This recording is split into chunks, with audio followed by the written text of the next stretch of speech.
estar na tua casa, Senhor, onde é um celeiro profético, Pai querido, é um quartel-general de estratégias contra as artimanhas do inimigo, Pai querido, no hospital de almas doentes, meu Pai. Oh Deus, abençoa a nossa igreja Moriá, Senhor, abençoa a nossa igreja desde a mais pequena criança até o varão mais experiente, meu Pai. Abençoa a nossa liderança, Pai. Abençoa a membresia, abençoa a liderança, diáconos, diaconisas,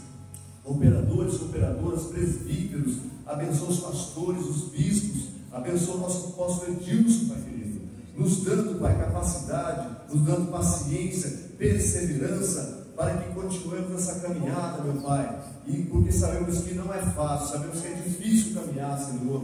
segundo os seus estatutos, meu Pai, mas a recompensa que nós temos, Pai, de fazer isso, Pai, de amar o nosso próximo, de seguir os seus mandamentos, a recompensa não tem preço, Pai querido.